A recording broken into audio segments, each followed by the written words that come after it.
Bulletin. आज 18 जुलाई की bulletin में हम पड़ताल करेंगे कि नोबेल शांति पुरस्कार विजेता मोहम्मद यूनुस को किस पुरस्कार से नवाजा जाएगा। जानेंगे 150 साल बाद फिर खोजी गई एक चूहों की विलुप्त प्रजाति के बारे में। देखेंगे हाल ही में हिंसा के दौरान मारे गए फोटो जर्नलिस्ट दानिश सिद्दीकी के काम को। आखिर में हम भारतीय फोटो जर्नलिस्ट दानिश सिद्दीकी को श्रद्धांजलि अर्पित करेंगे। आइए बढ़ते हैं खबरों के सिलसिले की ओर।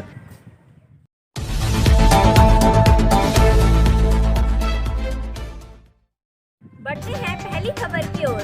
पर्यावरण संबंधी खबर साझा कर रहे हैं हमारे साथी प्रकाश और मिलन। जीव विज्ञान में विलुप्ति उस घटना को कहते हैं जब किसी जाति का अंतिम सदस्य मर जाता है और फिर विश्व में उस जाति का कोई भी जीवित जीव अस्तित्व में नहीं होता। अक्सर ऐसा इसलिए होता है क्योंकि किसी जीव का प्राकृतिक वातावरण बदल जाता है और उसमें इन बदली परिस्थितियों में पनपने और जीवित रहने की क्षमता नहीं होती।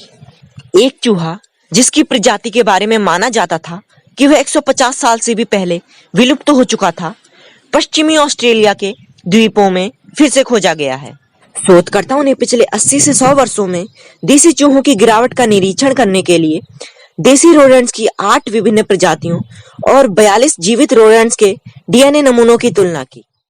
Extinction in biology is the event when the last member of an organism dies and then no living organism of that species exists in the world. Often this is because the natural environment of an organism has changed and it does not have the ability to thrive and survive in this changed condition. A mouse whose species was believed to have been extinct more than 150 years ago has been rediscovered in island of Western Australia. Researchers compared DNA sample of 8 different species of native rodents and 42 of living rodents to observe the decline of native mice in the past 80 to 100 years.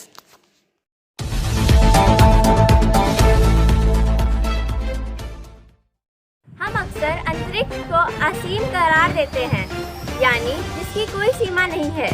लेकिन ये जानकर हमें आश्चर्य होगा कि अमेरिकी अंतरिक्ष agency NASA ने अंतरिक्ष की सीमा को परिभाषित किया है। इस बारे में बताने के लिए हमारे साथ हैं रितु और रोहित। नासा के वैज्ञानिकों को लगता है कि उन्होंने हमारे सौर मंडल की बाहरी सीमा का पता लगा लिया है। पहले यह माना जाता था कि अंतरिक्ष का लगातार विस्तार हो रहा है और इसकी सीमा को ठीक से परिभाषित नहीं किया जा सकता। अब नासा के वैज्ञानिकों ने यह कहा है कि उनका न्यू हॉरिजन्स अंतरिक्ष यान उस अदृश्य सीमा को देख सकता है। उन्होंने इसे हाइड्रोजन दीवार का नाम दिया है। यह हमारे सौर मंडल के किनारे पर स्थित है। The scientists working at NASA think that they have found the outer boundary of our solar system. Earlier, it was believed that the space was continually expanding and its boundary cannot be defined properly. Now they have said that their New Horizons spacecraft can see that invisible boundary. They have named it the hydrogen wall. It is located at the edge of our solar system.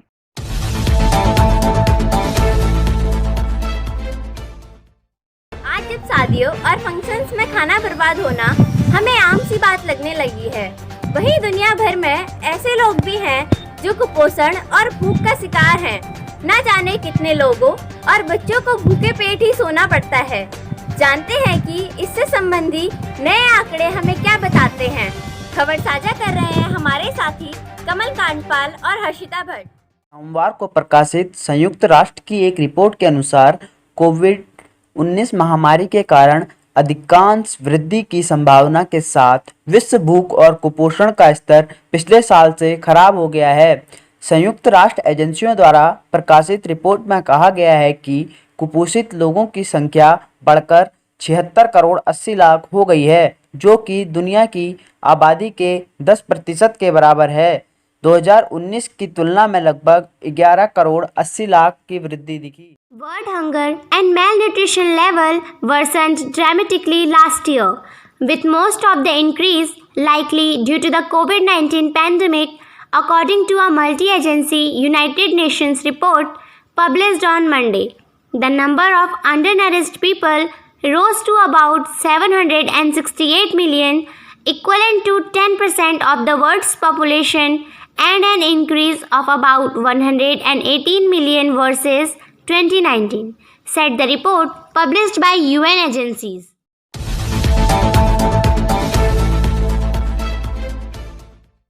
पड़ोसी देश बांग्लादेश में ग्रामीण bank की शुरुआत करने वाले मोहम्मद यूनुस एक banker, अर्थशास्त्री और नागरिक समाज के नेता हैं। ग्रामीण बैंक की स्थापना करने के लिए इन्हें 2006 में नोबेल शांति पुरस्कार से सम्मानित किया गया। हमारे साथी अरुण और गुरप्रीत बता रहे हैं कि मोहम्मद यूनुस को अब किस पुरस्कार से सम्मानित किया जाएगा। बांग्लादेशी नोबेल शांति पुरस्कार विजेता मोहम्मद यूनुस टोक्यो खेलों में ओलंपिक लॉरेल पुरस्कार प्राप्त करेंगे। यह दूसरी बार है जब यह ट्रॉफी से किसी को सम्मानित किया जा रहा है। उन्हें खेल में किए गए उनके विकास कार्यों के लिए सम्मानित किया जाएगा। ओलंपिक लॉरेल साल 2016 में खेल के माध्यम से संस्कृति, शिक्षा, शांति और विकास कार्यों में प्रयासों को मान्यता देने के लिए शुरू किया गया था। Bangladeshi Nobel Peace Prize winner Mohammad Yunus will receive the Olympic Laurel Award at the Tokyo Games. This is the second time that the trophy is being awarded. He will be honored for his extensive work in sport for development. The Olympic Laurel was created in 2016 to recognize endeavor in culture, education, peace and development through sport.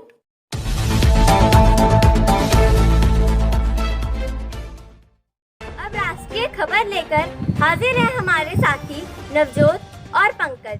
समाचार agency Reuters के भारतीय photo journalist और Pulitzer पुरस्कार विजेता दानिश सिद्दीकी शुक्रवार को पाकिस्तान अफगानिस्तान सीमा के पास अफगान सुरक्षा बलों और तालिबान के बीच संघर्ष को कवर करते हुए मारे गए।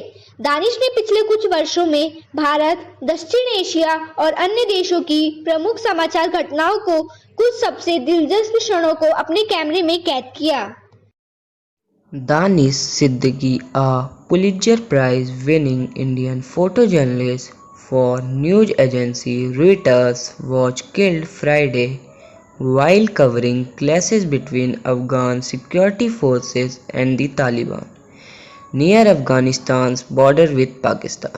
Danish captured some of the most riveting moments of major news events in India, South Asia and beyond over the last few years.